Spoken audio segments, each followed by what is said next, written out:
Prayer, The Art of Believing by Neville Goddard, Chapter 2, Dual Nature of Consciousness. A clear concept of the dual nature of man's consciousness must be the basis of all true prayer. Consciousness includes a subconscious as well as a conscious part. The infinitely greater part of consciousness lies below the sphere of objective consciousness. The subconscious is the most important part of consciousness. It is the cause of voluntary action. The subconscious is what man is. The conscious is what man knows. I and my Father are one, but my Father is greater than I. The conscious and subconscious are one, but the subconscious is greater than the conscious. I of myself can do nothing. The Father within me, he doeth the work. I, objective consciousness, of myself can do nothing. The Father, the subconscious, he doeth the work.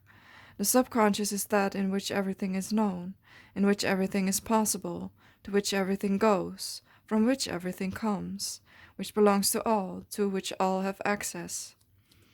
What we are conscious of is constructed out of what we are not conscious of.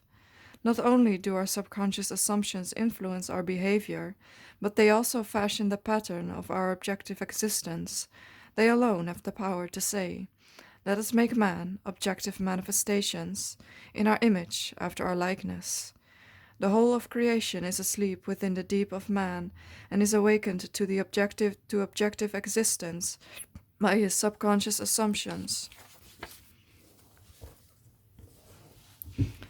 Within that blankness we call sleep, there is a consciousness in unsleeping vigilance, and while the body sleeps, his unsleeping being releases from the treasure house of eternity the subconscious assumptions of man.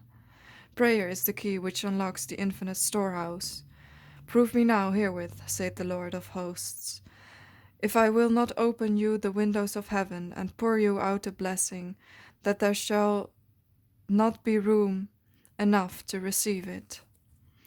Prayer modifies or completely changes our subconscious assumption, and a change of assumption is a change of expression. The conscious mind reasons inductively from the observation, experience, and education. It therefore finds it difficult to believe what the five senses and inductive reason deny. The subconscious reasons deductively and is never concerned with the truth or falsity of the premise, but proceeds on the assumption of the correctness of the premise, and objectifies results which are consistent with the premise. This distinction must be clearly seen by all who would master the art of praying. No true grasp of the science of prayer can be really obtained until the laws governing the dual nature of consciousness are understood and the importance of the subconscious realized. Prayer, the art of believing what is denied by the senses, deals almost entirely with the subconscious. Through prayer, the subconscious is suggested into acceptance of the wish fulfilled, and reasoning deductively, logically unfolds it to its legitimate end. Far greater is he that is in you than he that is in the world. The subjective mind is the diffused consciousness that animates the world. It is the spirit that giveth life. In all substance is a single soul, subjective mind. Through all creation runs this unbroken subjective mind. Thought and feeling fused into beliefs impress modifications upon it, charge it with a mission, which mission it faithfully executes. The conscious mind originates premises, the subjective mind unfolds them to their logical ends. Where the subjective mind is not so limited in its initiative power of reasoning, objective man could not be held responsible for his actions in the world. Man transmits ideas to the subconscious through his feelings. The subconscious transmits ideas from mind to mind through telepathy. Your unexpressed convictions of others are transmitted to them without their conscious knowledge or consent, and if subconsciously accepted by them, will influence their behavior.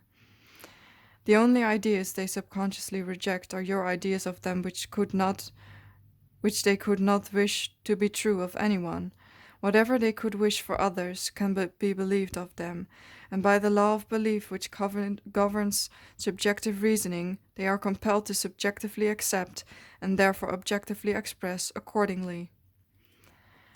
The subjective mind is completely controlled by suggestion.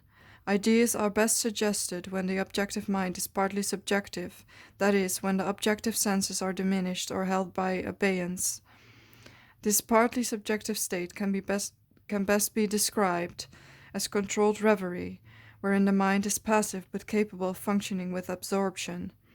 It is a concentration of attention. There must be no conflict in your mind when you are praying. Turn from what is to what ought to be. Assume the mood of a fulfilled desire. And by the universal law of reversibility, you will realize your desire.